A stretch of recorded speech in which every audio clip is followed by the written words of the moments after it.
Hey guys, and welcome back to part 2 of my raw file JPEG HDR extravaganza.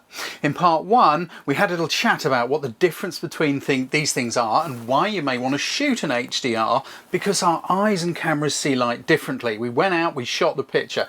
Now we've got it into Lightroom and it's time for me to show you how I would treat that and how I would merge those images. So here we go. Here is our silhouette shot, because that's what the camera would take.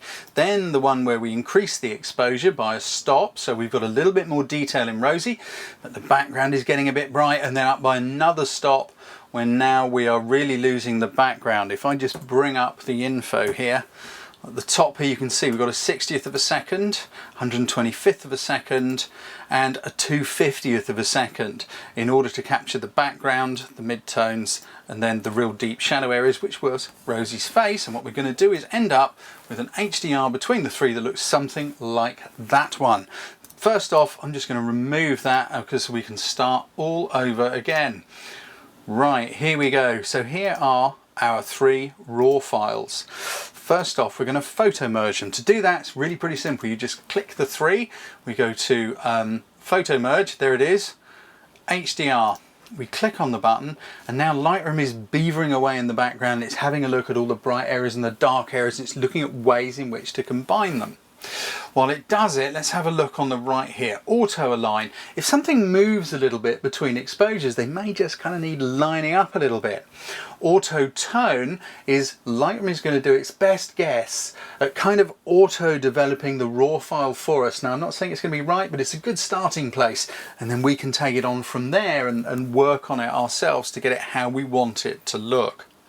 Deghosting is again about the movement. It's about if something moved. So like if Rosie moved a little bit during the shoot, then something may not be quite in the same place, and Lightroom does a really good job of just finding those areas and putting them back together. If we go down the bottom here, show deghost overlay, if I click on that, look, you can see where it has done a little bit of work. Now it's really interesting to notice that on Rosie, about the only thing it's done anything to is that little bit of hair on her shoulder. She's kept absolutely stock still, but according to Lightroom, the tree has moved. Now this is why you can't trust technology and software to do it all for you. That tree did not move. It wasn't a windy day.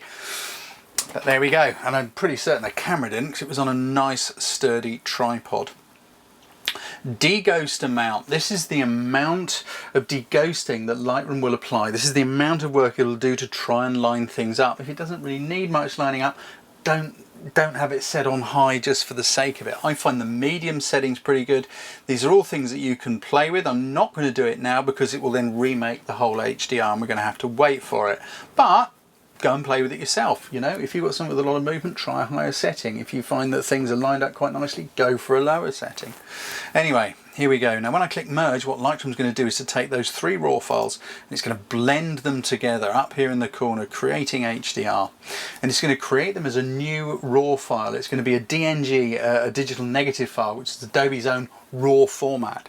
The great thing with this is, instead of like with older versions of Lightroom where it created a TIFF and you then had to go into Photoshop if you want to fiddle with it, or you could fiddle with it in Lightroom, you've now got a raw file right from the scratch made from these three, and that gives us the power to be able to edit it ourselves. So here we go.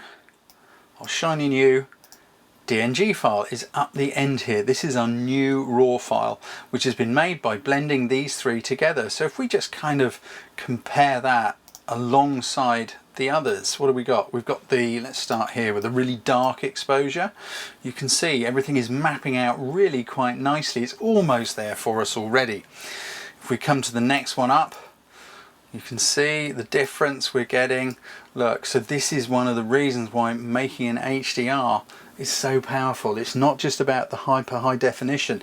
Retouching, doing work in Lightroom is not about fixing something that's broken. It's about making it look natural. It's about bringing about your own interpretation, vision, style, the emotions and feelings you had at the time of shooting, and bringing that across to your viewer, because the camera can't do it. The camera is just something that records light onto a sensor and creates a raw file. It has no creative ability whatsoever.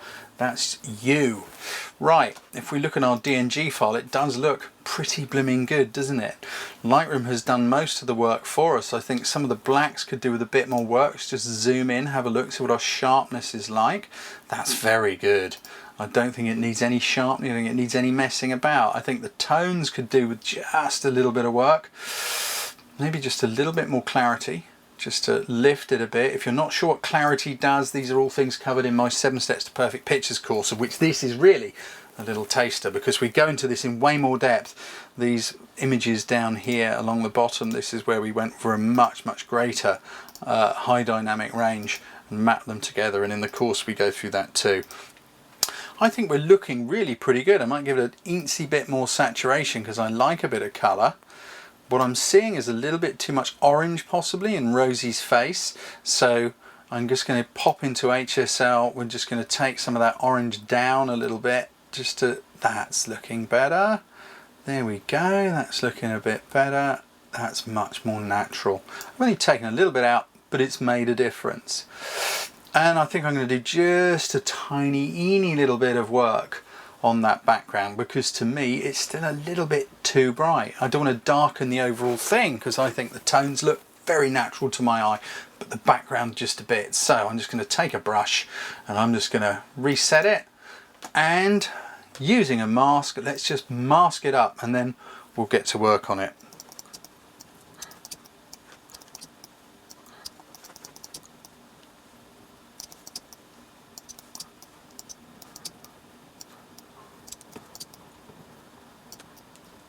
Cool, so that's masked in. Now all we got to do is a little bit of work on it. I think the exposure just wants to come down just the eeniest bit, not very much. Look at that. That's probably all it needs. Look, not even half a stop. And I think that has done the bizzo. Let's just have a look. If I turn that on and off, look. That's about all it needed. And now that really does look the way my eyes saw it.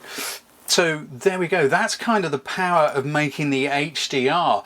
But what about just working on your raw file basically, you know, without making the HDR? What is the difference? Because if we look at this image here, up in the histogram, we've got a lot of data, haven't we? We've got a load of tones. So what is the difference between an HDR? Well, let's have a little look. Why don't we just synchronize those two? Let's just pop those settings across. Whoops, did it wrong. I want that one and that one. I want to turn that off and sync them up. Same settings, sync. Here we go. Let's have a little look. Now, when you look at this one, let's just compare side by side.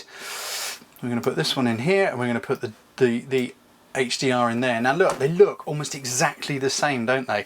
Now this is going to depend on your camera. How great is the dynamic range of your camera? I find my little Fuji X-T1 has got an astonishing dynamic range, and it can almost cope with it on its own at this level. When you go to a level such as with those trees along the bottom here, which I mentioned earlier, that's way too far, it can't. But with this, it can almost do it. So what is the difference? Well, let's just zoom in down here and have a little look into a dark area.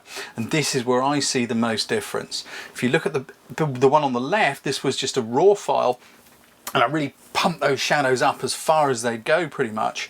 You see, we got quite a bit of noise. It's because we're pushing the shadows really hard. When you brighten dark areas, you start to introduce grain and noise. Whereas on the HDR one on the right, you can see that grain and noise is a lot less prominent. It's almost non-existent. So that is really the difference. So this is why I think it is incredibly valuable to be shooting raw files and making your own JPEGs as opposed to leaving the camera to do it for you, because the camera isn't creative, it doesn't know what you want. So there we go. I hope that's cleared up a few little mysteries for you, a little bit about HDR, RAWs and JPEGs. If you found this video useful, you've got any comments, please say something below. We'd love to hear from you. If you'd like to check out a free sample of my 7 Steps to Perfect Pictures course, then there's a little thing up here in the what's it. If you click on that little eye, there is a link in there to go and check out a free sample. You can always sign up to my newsletter. I send out a few useful tips and we revisit some of the older videos that I've made, because there's over 300 free videos which I can share with you. If you'd like to sign up to my newsletter, that'd be awesome. And of course, subscribe to my channel. There's a little thing down here somewhere in this corner. Anyway guys, thanks very much for listening. I hope that's been of value, and I'd like to wish you a really brilliant couple of weeks until I see you next time. So get out there, get shooting and do your raws. Take care.